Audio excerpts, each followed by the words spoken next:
Maklumat sahih jenama dipercayai berita perdana edisi 6 Oktober. Saya Fatil Hidayat Ghazali. Saya Hani Muhili. Berikut paparan utama berita perdana malam ini.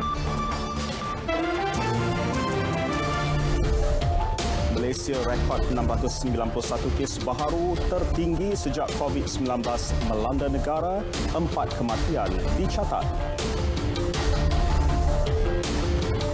Fokus usaha tangani bersama COVID-19. Keputusan kerajaan ambil kira kepentingan kesihatan rakyat dan ekonomi negara.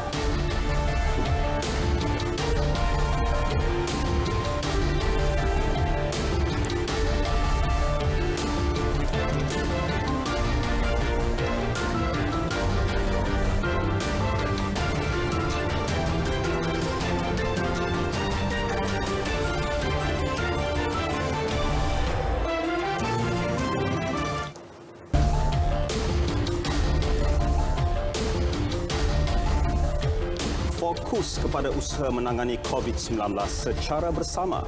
Nasihat itu diberikan Perdana Menteri Tan Sri Muhyiddin Yassin hari ini. Pada masa sama, semua pihak diingatkan supaya tidak menuding jari menyalahkan mana-mana pihak di sebalik apa yang berlaku, jauh sekali mempolitikkannya. Yang pasti, keputusan-keputusan penting dalam membendung penularan COVID-19 akan terus dibuat kerajaan dengan mengambil kira pandangan semua pihak. Bagi mengikuti situasi semasa COVID-19, kita ikuti perutusan khas Perdana Menteri.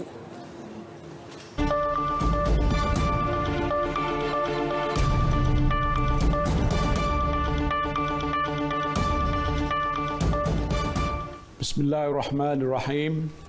Assalamualaikum warahmatullahi wabarakatuh. Salam sejahtera. Apa khabar semua? Saya doakan saudara dan saudari sihat walafiat. Saya mengikuti dengan dekat perkembangan kes-kes COVID-19 pada masa ini. Saya pasti saudara dan saudari seperti juga saya sentiasa mendapatkan perkembangan terkini mengenai situasi penularan COVID-19 di negara kita. Saya hari ini bersiaran secara langsung melalui Facebook Live. Daripada kejayaan kita membendung wabak ini hingga ke 1 digit pada satu ketika dahulu, kini telah berlaku peningkatan kes-kes harian baru COVID-19 hingga mencecah 3 digit. Perkembangan ini amat membimbangkan kita semua. Seperti mana yang kita ketahui, peningkatan kes baru COVID-19 pada masa ini ada kaitannya dengan kes-kes yang berlaku di Sabah dan Kedah. Di negeri Sabah, sebahagian besarnya berpunca daripada pendatang tanpa izin daripada negara jiran. Mereka ini sebahagiannya positif COVID-19. Apabila ditahan di pusat tahanan, mereka menjangkiti tahanan lain. Baris ini juga telah menjangkiti kaki tangan pusat tahanan, ahli keluarga mereka dan komuniti setempat. Begitu juga di negeri Kedah. Virus ini sebahagian besarnya merebak dalam kalangan tahanan penjara selain terdapat kluster-kluster baru dalam komuniti. Kerana itu, bilangan mereka yang positif COVID-19 meningkat secara mendadak sejak beberapa minggu yang lalu. Saya akui kempen pilihan raya di negeri Sabah juga menjadi antara punca peningkatan kes-kes COVID-19. Pilihan raya negeri Sabah terpaksa diadakan apabila Tuan Yang Terutama yang Ketua Negeri Sabah membubarkan Dewan Undangan Negeri Sabah pada 30 hari bulan Julai yang lalu. Ini sesuatu yang tidak dapat dielakkan kerana kita tertakluk kepada peruntukan di dalam perlembagaan. Pilihan raya mesti diadakan dalam tempoh 60 hari selepas Dewan Undangan Negeri dibubarkan. Dan ini tidak boleh ditangguh. Saya sedar Suruhanjaya Pilihan Raya Malaysia telah menetapkan SOP tertentu bagi memastikan wabak COVID-19 tidak merebak akibat kempen pilihan raya yang diadakan. Tetapi malangnya ada SOP yang tidak dipatuhi. Misalnya penjarakan sosial. Ketika saya turun berkempen di banyak tempat, saya lihat SOP mengenai penjarakan sosial agak kurang dipatuhi. Walaupun hampir keseluruhan memakai pelitup muka, tetapi masih ramai yang duduk dekat-dekat dalam keadaan yang agak sesak. Hingga kan saya terpaksa membuat SOP tambahan saya sendiri. Saya datang dengan kereta terus ke pentas tanpa melalui khalayak ramai. Ketika mula berucap, saya peringatkan semua yang hadir supaya patuhi SOP yang ditetapkan. Duduk jangan rapat-rapat, pakai pelitup muka dan sentiasa basuh tangan atau gunakan sanitizer. Selepas habis berucap, saya terus masuk kereta dan meninggalkan tempat ceramah. Dengan itu, saya tidak bersalam ataupun menyentuh sesiapa. Saya juga mengingatkan pegawai-pegawai saya supaya tidak mengatur kempen saya di kawasan zon merah. Walaupun menerima undangan, saya terpaksa tolak dengan baik. Ya, kalau diikutkan, saya ingin berkempen di semua tempat.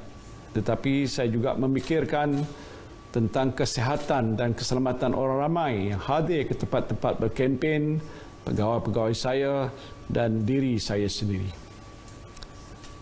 Namun hakikatnya telah ada mereka yang dijangkiti COVID-19 ketika berada di negeri Sabah. Dan ini suatu yang amat mendukacitakan kita. Tindakan awal kerajaan ialah mempertingkatkan kawalan sempadan di negeri Sabah dengan menambah jumlah anggota keselamatan yang bertugas dan mengatur gerak aset-aset seperti kapal dan bot peronda untuk mengawal sempadan perairan negara. Beberapa daerah di Sabah dan Kedah juga telah diisytiharkan kawasan perintah kawalan pergerakan diperketatkan secara bersasar atau Targeted Enhanced Movement Control Order untuk menghalang wabak ini daripada menular ke tempat-tempat yang lain. Kerajaan juga mewajibkan mereka yang datang daripada Sabah supaya melakukan ujian saringan ketika mereka tiba di lapangan terbang. Petugas Kementerian Kesihatan juga akan membuat penilaian risiko ke atas setiap individu yang tiba. Sekiranya didapati positif, mereka akan diasingkan dan dirawat di hospital. Selain itu, tindakan mengesan, mengasing dan merawat mereka yang dijangkiti juga dilipat gandakan. Sehingga semalam, seramai 18,712 orang daripada 13 kluster di negeri Sabah telah pun disaring dengan 1,584 orang didapati positif COVID-19. Di negeri Kedah pula, seramai 53,097 orang daripada 9 kluster telah disaring dengan 888 orang didapati positif.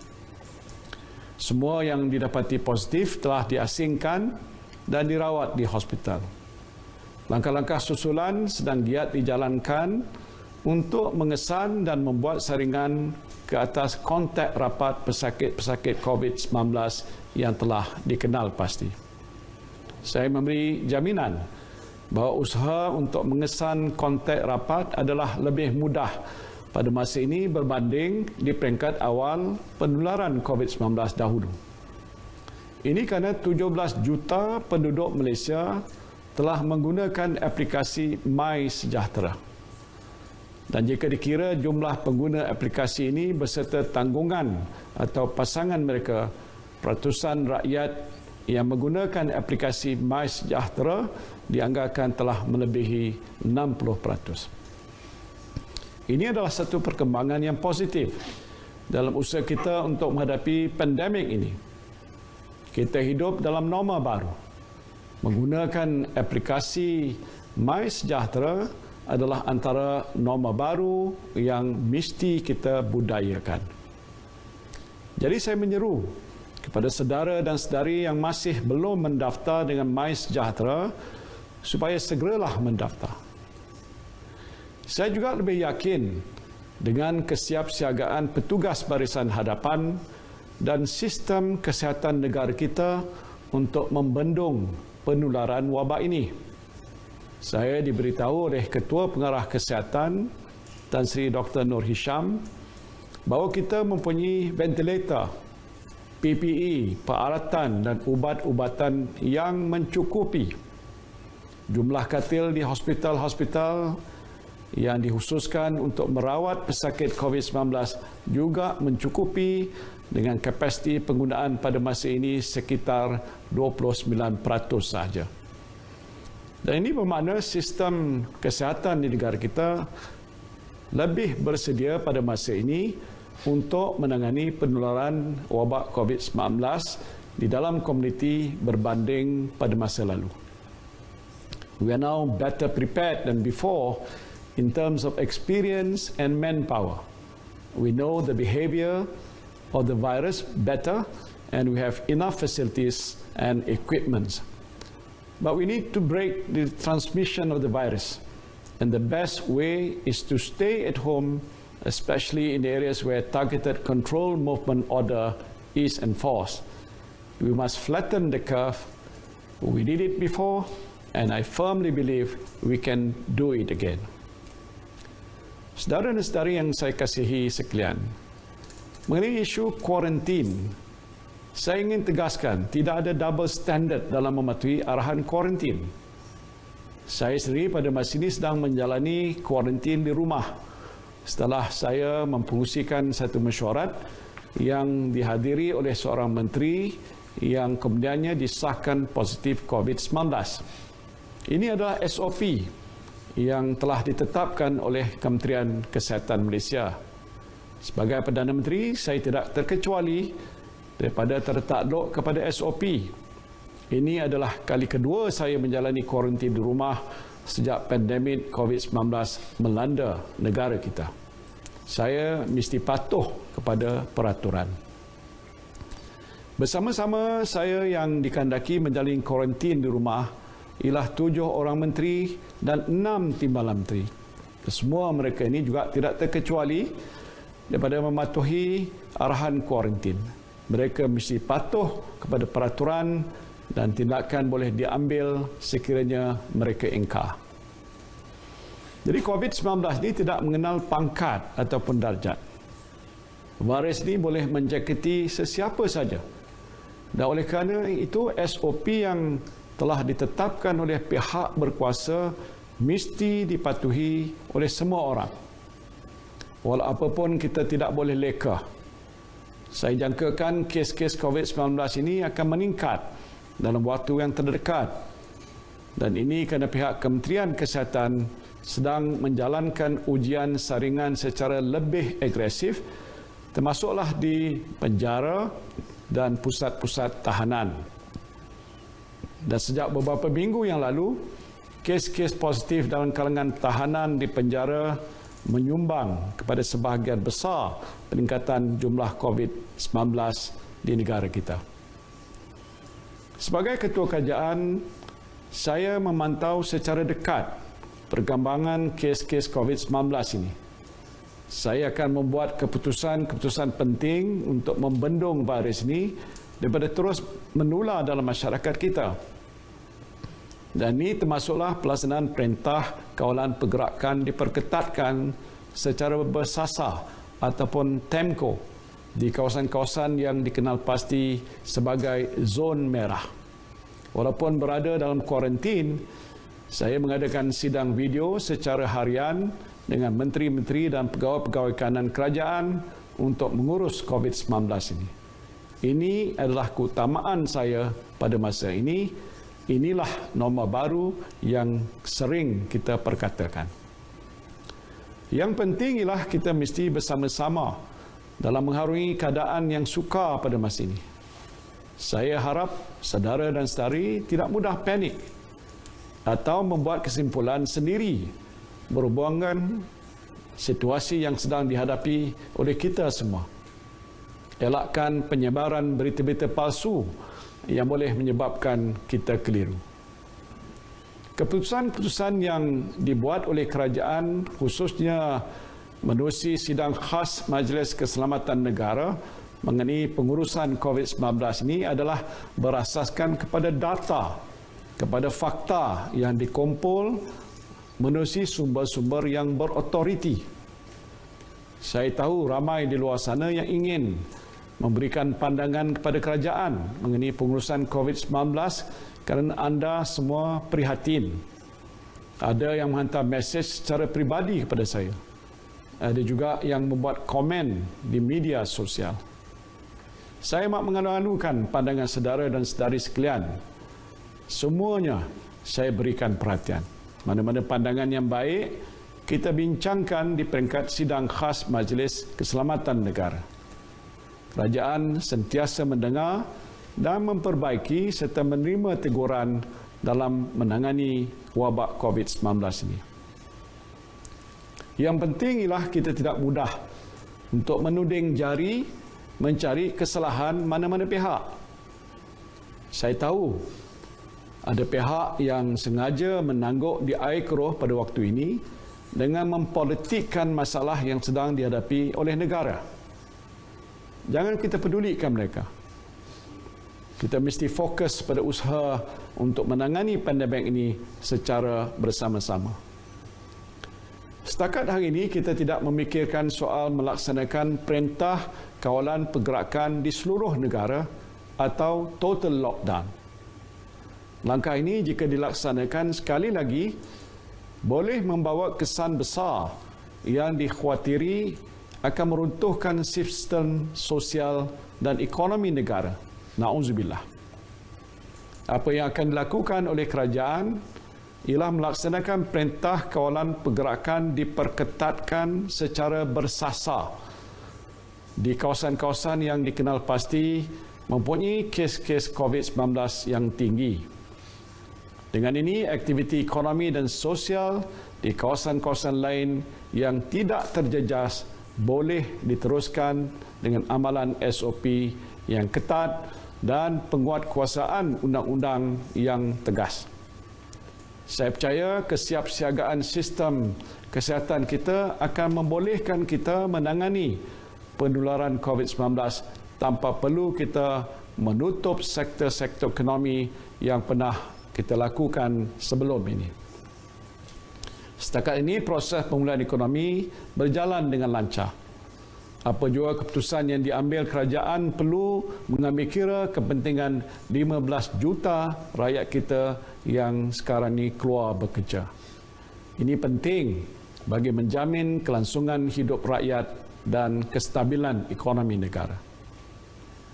Saya tahu ramai ibu bapa yang bimbang mengenai anak-anak yang hadir ke sekolah. Setakat ini kerajaan memutuskan untuk menutup sekolah-sekolah di kawasan zon merah. Kawasan-kawasan yang zon merah tersebut adalah Kota Kinabalu, Penampang, Putatan, Tawau, Lahad Datu, Kunak dan Sempurna di Sabah. Kementerian Pendidikan Malaysia pula sentiasa memantau keadaan kes COVID-19 di sekolah di seluruh negara. Jika ada sebarang kes COVID-19 melibatkan warga sekolah, KPM akan bekerjasama rapat dengan Kementerian Kesihatan Malaysia dalam menanganinya.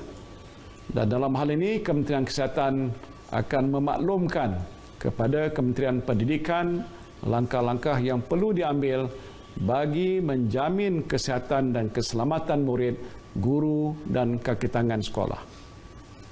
Jika perlu, keputusan mengenai penutupan sekolah di seluruh negara akan dibuat di peringkat sidang khas Majlis Keselamatan Negara mengenai pengurusan COVID-19 setelah menerima nasihat daripada Kementerian Kesihatan Malaysia.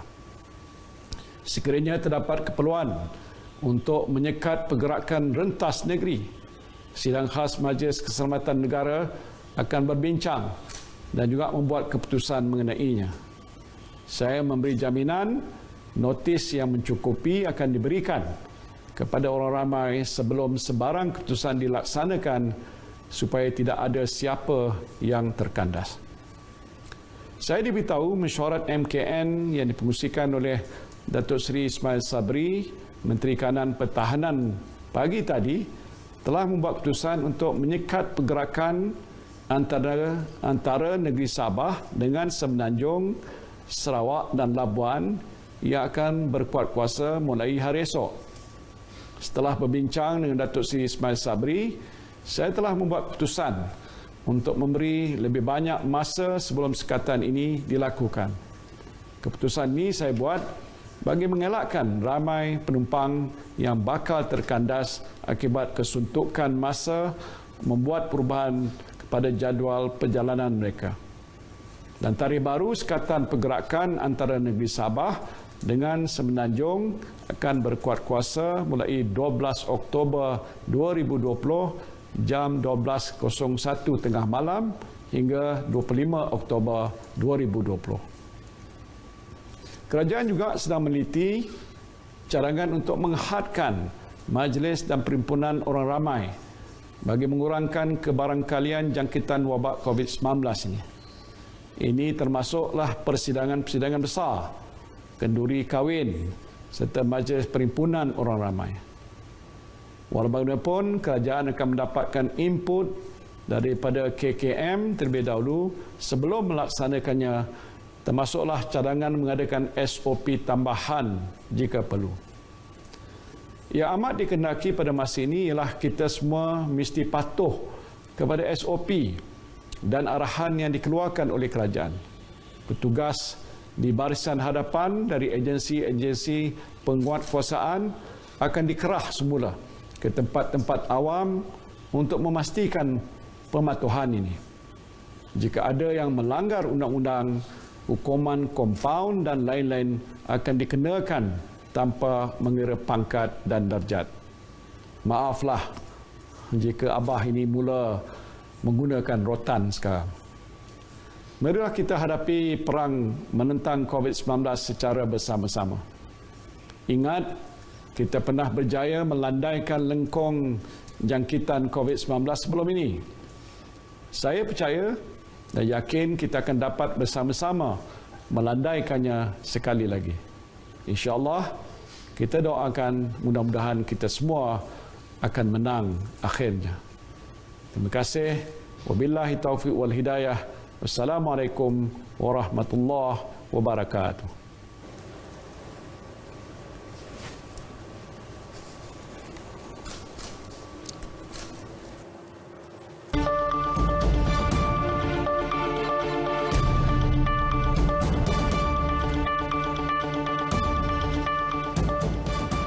Masih dengan perkembangan situasi COVID-19, 691 kes baharu direkodkan sehingga tengah hari tadi, jumlah tertinggi sejak Perintah Kawalan Pergerakan PKP dilaksana Mac lalu, sekaligus menjadikan jumlah kumulatif kes meningkat kepada 13,504.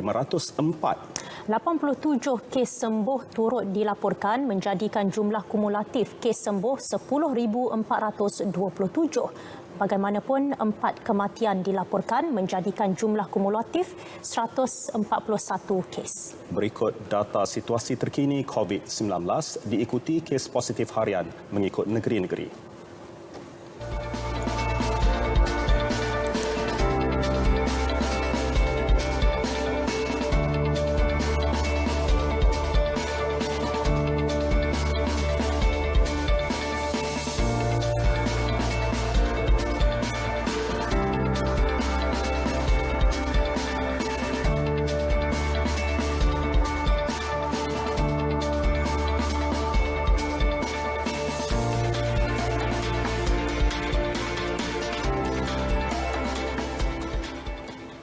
Dua kluster baharu dengan 7 kluster aktif dilaporkan hari ini. Kluster Batu dikesan di Taiping, Perak mencatat 7 kes positif, manakala kluster Ramai-Ramai di Sandakan, Sabah merekodkan 20 kes positif. Jelas Ketua Pengarah Kesihatan Tan Sri Dr. Nur Hisham Abdullah, kluster Batu dikenal pasti hasil saringan dalam kalangan kaki tangan dan ahli keluarga sebuah kem tahanan.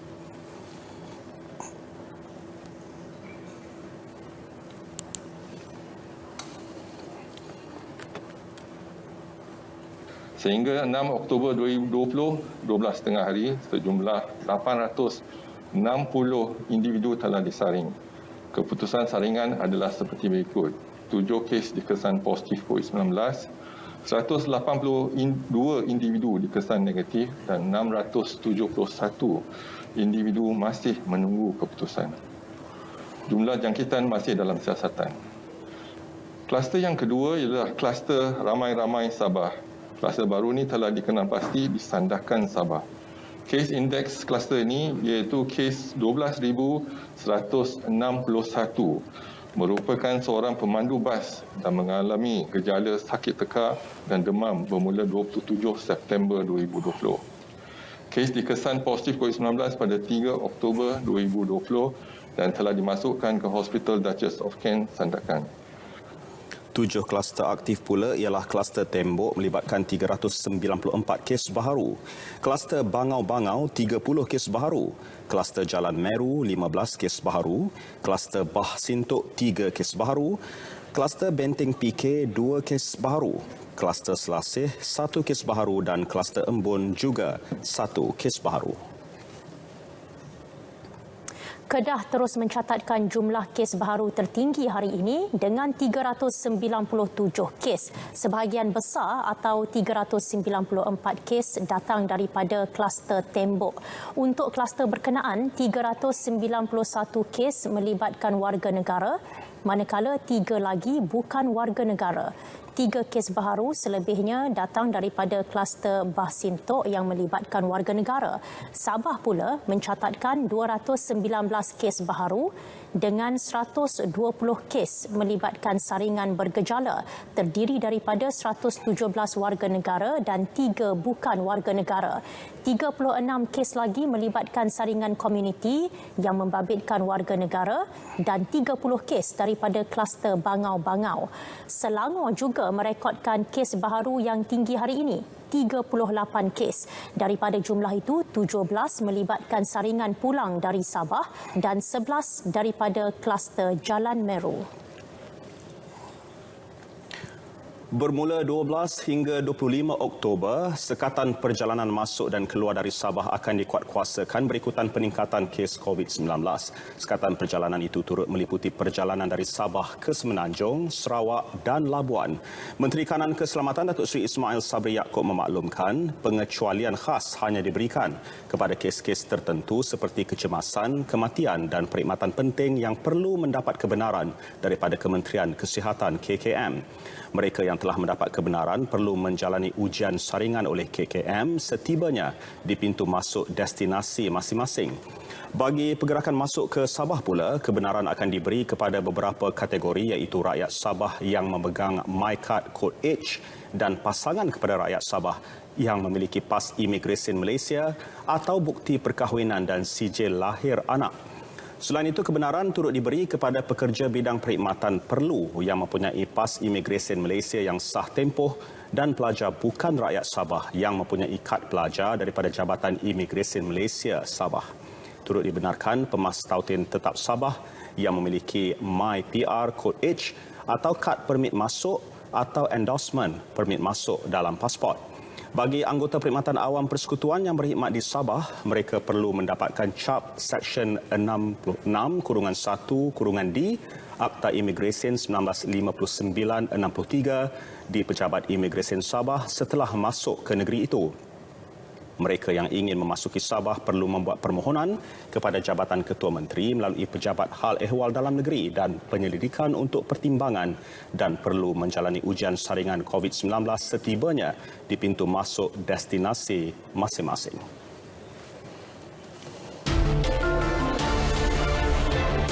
Suspek kes pencemaran Sungai Batang Benar sudah dikenal pasti.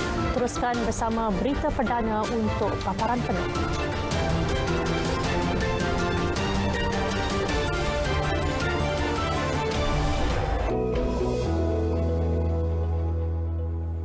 Assalamualaikum dan salam sejahtera. Met Malaysia masih lagi mengekalkan amaran angin kencang dan juga laut bergelora seperti yang bertanda lorekan warna kuning di sini, iaitu keadaan di situ adalah berbahaya ke atas semua aktiviti bot-bot kecil, sukan laut dan juga rekreasi laut.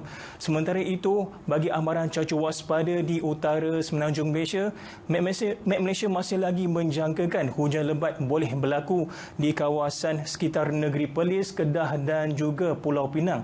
Amaran ini berkuat kuasa pada 7 Oktober sehingga ke 9 Oktober. Kejadian ini juga boleh menyebabkan iaitu angin kencang sekitar 40 hingga 50 km sejam dan mendatangkan risiko limpahan air laut di kawasan pesisir pantai dan juga muara sungai bagi kawasan terbabit.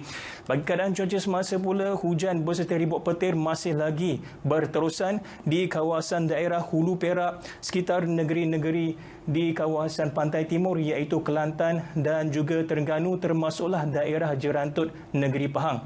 Hujan ini dijangka akan berterusan sehingga ke lewat malam hari ini.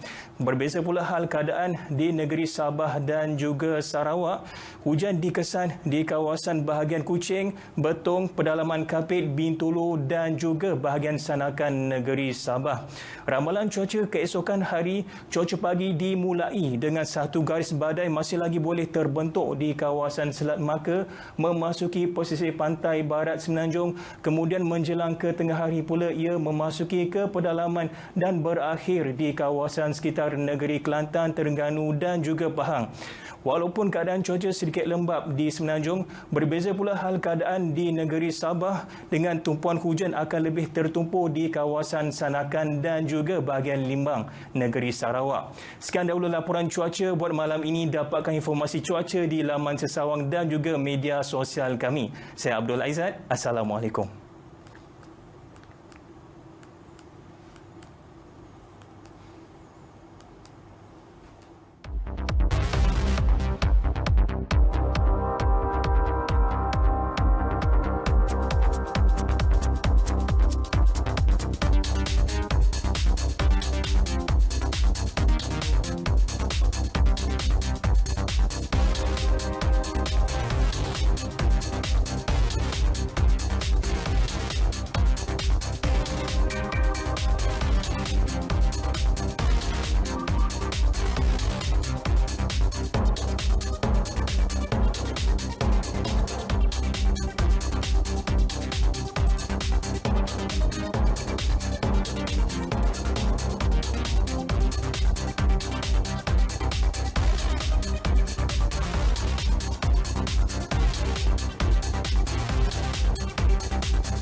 Suspek kes pencemaran Sungai Batang Benar dinilai sudah dikenal pasti dan polis sedang dalam proses menahan individu terbabit.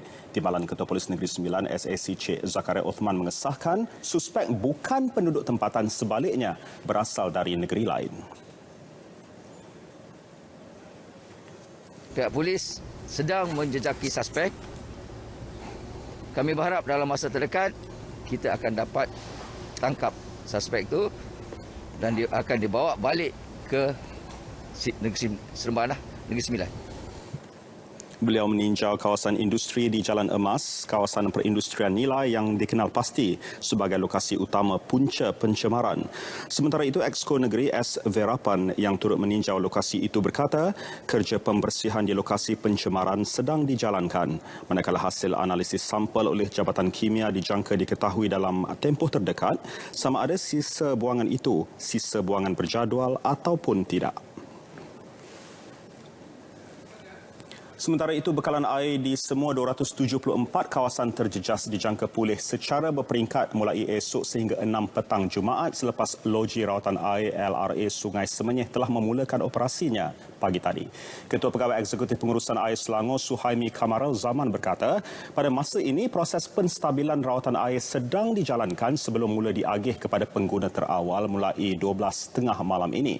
Pengguna dinasihatkan menggunakan air secara berhemah bagi memastikan proses pemulihan berjalan lancar seperti yang dijadual. Setakat ini, 98 lori tangki telah digerakkan ke premis-premis kritikal, sekolah-sekolah serta kawasan perumahan yang terjejas. Turut disediakan 26 tangki statik, 11 stesen pengisian setempat, 9 pusat khidmat setempat PKS dan 13 bilik awam untuk kemudahan pengguna terjejas.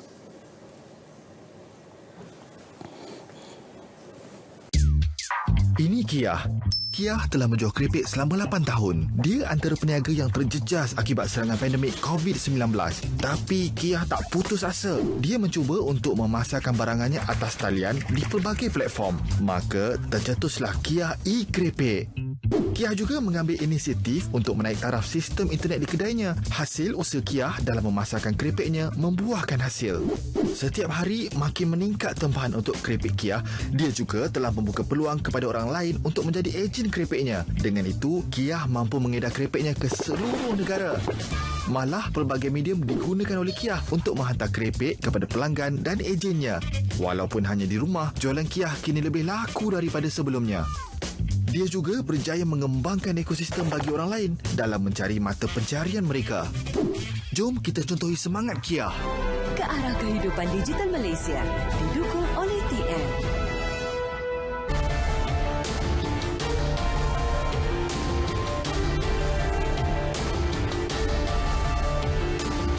Seorang pesara tentera dipenjara 13 tahun dan 6 sebatan selepas didapati bersalah merogol dan melakukan seks luar tabii terhadap anak saudara perempuannya ketika mangsa berusia 6 tahun 7 tahun lalu. Hakim Norma Ismail menetapkan hukuman itu terhadap tertuduh yang berusia 48 tahun selepas mendapati pihak pembelaan gagal menimbulkan keraguan munasabah pada akhir kes pembelaan. Berdasarkan fakta kes, tertuduh pertama kali didakwa pada 25 Mei 2015 lalu apabila perbuatannya itu terbongkar 2 tahun selepas kejadian apabila ibu bapa mangsa menyedari perubahan karakter anak perempuan mereka. Mangsa dikatakan sering bertindak agresif dengan menekuk muka adik lelakinya dengan bantal sebelum memaklumkan dirinya diperlakukan sedemikian oleh bapa saudaranya, iaitu tertuduh yang seterusnya membawa kepada pembongkaran kejadian berkenaan. 18 saksi pendakwaan dan 5 saksi pembelaan dikemukakan sepanjang prosiding berlangsung sejak 26 Mei 2015. Di mahkamah sama, seorang lelaki warga Emas berdepan 3 pertuduhan merogol dan melakukan amang seksual fizikal terhadap kanak-kanak perempuan yang juga orang kurang upaya OKU bulan lalu. Tertuduh bagaimanapun mengaku tidak bersalah. Difahamkan tertuduh mula mengenali mangsa menerusi aplikasi WhatsApp sebelum mengajak kanak-kanak itu berjumpa dan melakukan perbuatan terkutuk itu. Tertuduh dibenar diikat jamin RM20,000 dengan seorang penjamin beserta syarat tambahan iaitu tidak mengganggu mangsa sehingga kes selesai atau jaminan ditarik serta-merta. Sebutan semula kes 4 November.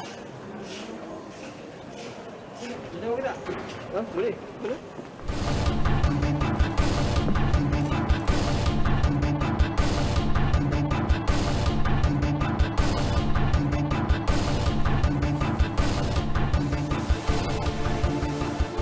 Malaysia bersedia menjalin kerjasama dengan negara luar terutama ASEAN bagi meningkatkan industri halal. Perdana Menteri Tan Sri Muhyiddin Yassin berkata ia merangkumi produk makanan, perubatan dan sumber utama berkaitan halal.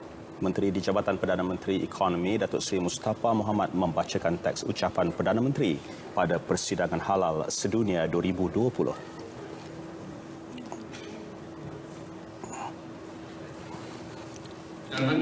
Today, Malaysia is one of the main sources of reference for over 150 countries in various areas within halal industry development and governance.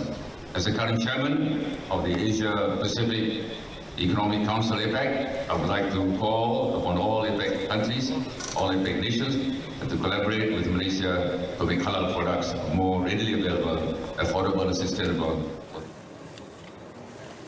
Selain menjadi peneraju dalam menentukan standard dan pensijilan halal global, Malaysia turut menjadi antara negara terawal membangun dan mengguna pakai keuangan Islam.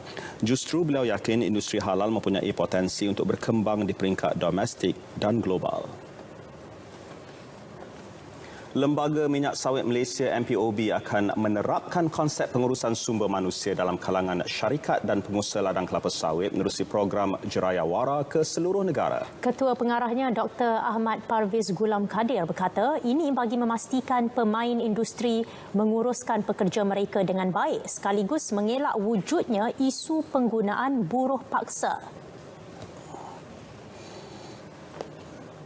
So dalam roadshow kita juga melibatkan pegawai dari MPOB, daripada kementerian termasuk ILO sendiri yang bersama-sama turun kepada supaya kita nak bagi penjelasan kepada semua plantation yang ada berkenaan dengan makna istilah dan bagaimana kita nak memastikan isu-isu yang berkaitan tentang buruh paksa atau buruh kanak-kanak ini dapat kita tangani.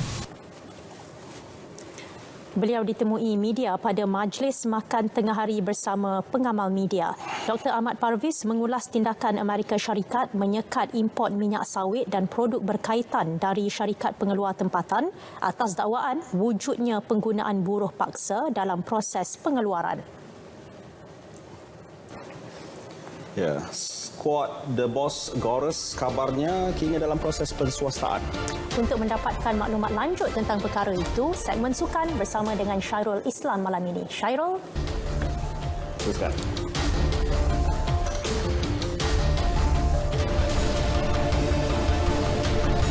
Belas pelumba remaja wanita bakal diserap ke skuad elit.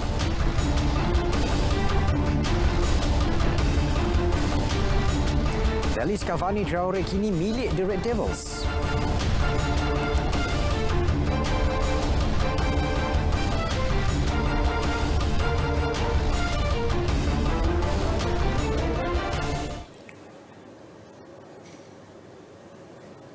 Baik, terima kasih Fatil dan juga Hanim. Assalamualaikum dan salam sejahtera.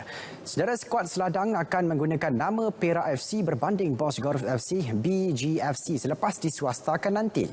Presiden Persatuan Bola Sepak Perak Datuk Seri Ahmad Faizal Azumu berkata bagaimanapun ia terlebih dahulu perlu mendapat kebenaran Majlis Mesyuarat Kerajaan Negeri. Beliau yang juga Menteri Besar Perak menggesa ke semua penyokong dan peminat agar tidak risau dengan perkara tersebut. Jadi apabila kita dah buat kertas exco untuk dibawa ke mesyuarat exco mendapat kebenaran menggunakan nama Perak itu, maka Bos Gorus FC itu akan ditukar namanya kepada Perak FC. Jadi proses dia apabila you nak buat syarikat yang menggunakan nama negeri kita atau menggunakan jata negeri kita mesti mendapat kelulusan daripada MMK. Jadi jangan panik. Beliau berkata demikian bagi meredakan kegusaran penyokong kelab bola sepak berkenaan. Semalam, PAFA menerima memorandum daripada Gabungan Penyokong Bola Sepak Perak TVG MOBS yang menyokong usaha menamakan pasukan tersebut daripada Perak FA ke Perak FC. Program pencarian bakat Talent ID bagi sukan berbasikal wanita kembali selepas 4 tahun menyepi dengan meletakkan sasaran untuk menyediakan pelumba kekejohanan remaja Asia dan Dunia 2024. Bekas peserta Talent ID tahun 2002 yang juga merupakan jaguh berbasikal wanita negara, Fatihah Mustafa dilantik sebagai pengemudi skuad itu. Ini merupakan berita baik kepada pelajar perempuan berumur antara 13 hingga 15 tahun yang meminati sukan berbasikal. Anda mungkin bakal menjadi pelumba trek negara. Program pencarian bakat ini akan menjelajah ke seluruh negara bermula dengan zon tengah 24 dan 25 Oktober ini dan bakal berakhir 21 November depan untuk zon Sabah Sarawak. Seramai 15 orang pelumba muda wanita bakal dipilih untuk menyertai program pelapis bermula Januari 2021 nanti. Mereka akan diberi latihan khusus yang sistematik di bawah kendalian Fatihah Mustafa dan Saud Hussein. Kali ini tanggungjawab saya lebih besar iaitu untuk mencari bakat baru, pelumba baru untuk pengganti saya sendiri. So ini adalah satu pembakar semangat lah untuk saya challenge diri saya sendiri untuk dapatkan pelumba yang bertaraf dunia, mungkin lebih baik daripada saya dan mungkin boleh orang cakap first Malaysian untuk bawa balik medal dekat Olympic Games nanti. Junior kita ada dalam 4 orang ke 5 orang lagi. Jadi jumlah tak cukup ni. Kalau kita tengok batch by batch, mereka ni sebenarnya yang junior pun, yang pelapis kebangsaan sekarang ni, by tahun depan dia akan masuk ke sini. Tahun depan masuk sini. Tapi yang grup ni kita targetkan 2024 mereka akan boleh bertanding di kejohanan remaja Asia dan juga remaja dunia. Dan kalau kita lihat track record kita pernah menang pingat di remaja dunia untuk lelaki. Jadi untuk perempuan ni kita harap kita akan dapat melakukan sesuatu. Sebab itu stepping stone untuk mereka pergi ke peringkat senior. Kali terakhir program pencarian bakat secara besar-besaran seperti ini dijalankan adalah pada 2016. Ia akan dipecahkan kepada 2 fasa, iaitu ujian padang dan ujian spesifik. Borang pendaftaran boleh diwarnai di laman sesawang Majlis Sukan Negara, media sosial Atlet Malaysia dan media sosial Fatihah Mustafa bermula 6 hingga 13 Oktober. Baik, pusingan kelima kejuaraan Kaprik Malaysia yang sepatutnya berlangsung pada 10 dan 11 Oktober ini terpaksa ditunda ke satu tarikh baharu yang akan diumumkan nanti. Jelas penganjur CFM Mutual Sdn Bhd, penundaan ini disebabkan kegagalan mendapatkan kelulusan muktamad dari pihak berwajib untuk memindah ke lokasi dari Litar Tangkak Johor ke Litar Antarabangsa Sepang. Jelas pengarah CFM Mutual Sdn Bhd, Ron Hock, pada asalnya pihaknya bercadang untuk memindahkan lokasi pusingan kelima dengan mengekalkan tarikh asal. Ini selepas jadual asal pusingan kelima yang sepatutnya berlangsung di Litar Tangkak Johor tidak dapat dijalankan selepas kerajaan negeri memutuskan untuk menangguhkan semua acara buat sementara waktu. Faktor kekangan masa antara punca pusingan kelima tidak dapat dijalankan. CFM Mutual Sdn Bhd meminta maaf kepada semua warga Kaprik di atas kesulitan yang dialami. Pada masa yang sama, pihaknya turut mengucapkan ribuan terima kasih kepada semua rakan kongsi serta penganjur kejuaraan di atas kerjasama dan pemahaman mereka. Kejuaraan Kaprik Malaysia Petronas turut meminta orang ramai agar sentiasa mengikut panduan SOP keselamatan untuk sama-sama membanteras wabak COVID-19. Baik, saudara, susulan perkembangan terbaru akibat penularan wabak COVID-19 di Sabah, Malaysian Football League MFL memutuskan untuk mengubah jadual saingan Liga Super antara Sabah dan UiTM FC yang pada asalnya dijadualkan berlangsung di Stadium Lika Sabtu ini. Menurut jadual terbaru bagi perlawanan pusingan ke-11 yang dikeluarkan hari ini oleh MFL, tarikh dan venue bagi persaingan tersebut masih belum ditentukan lagi. Majlis Keselamatan Negara MKN semalam telah mengumumkan pelaksanaan Perintah Kawalan Pergerakan Bersyarat PKPB di beberapa kawasan zon merah di Sabah mulai 7 Oktober 2020. Kerajaan juga mengenakan sekatan perjalanan dari Sabah ke Sabah melibatkan Semenanjung dan Sarawak dan juga Labuan bermula 12 Oktober sehingga 25 Oktober 2020. Bagi perlawanan pusingan ke-10, Sabah telah tewas di tangan Kelab Johor Darul Takzim JDT-FC 4-1 berlangsung di Stadium Sultan Ibrahim Sabtu lalu.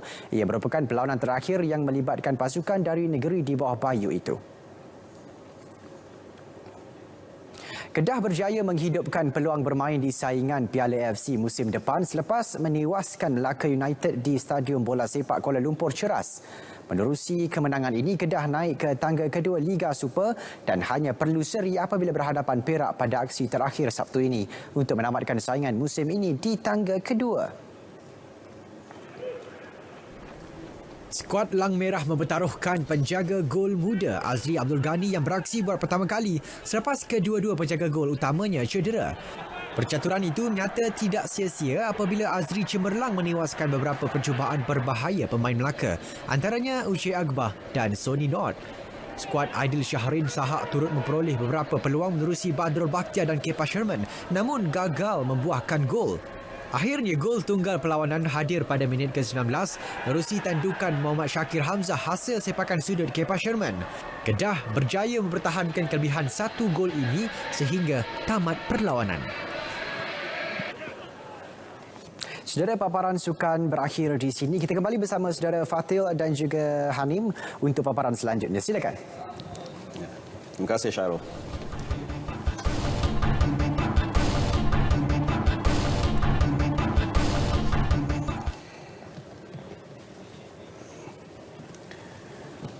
Pelakon dan pelawak terkenal Abby Yus mengaku pernah membuat ulasan produk pelanggannya secara percuma di platform media sosial. Jelas Abby, dia ikhlas membantu usahawan yang baru memulakan perniagaan. 2-3 kali saya review free, percuma. Tetapi saya nak pastikan betul-betul bahawa orang tu memang bermula dan tak ada apa-apa. Ya, baru ni tak usah kita sebut produk ni. Dia jumpa PA saya, kita cakap okey IG story macam ni macam ni. Oh ya ke, kena bayar ke? PA saya kata ya kena, tapi abang Abby dia macam ni lah. Bila saya tahu orang dah merayu macam tu, saya tahu dia ni mesti maknanya tak ada kan. Saya kata ni telefon dia cakap dia cakap bang, saya nak minta tolong sangat. Dia kata walaupun sekejap, dia kata IG story pun tak apa. Okey, berapa kau mampu dik? RM80 je bang. Okey, kau bawa barang-barang kau datang, saya reviewkan secara percuma. Itu saja. Rezeki Abby sejak pelaksanaan Perintah Kawalan Pergerakan PKP tidak pernah putus, malah mencukupi bagi menampung perbelanjaan harian hanya dengan menggunakan hasil pendapatan mengulas produk di platform media sosial.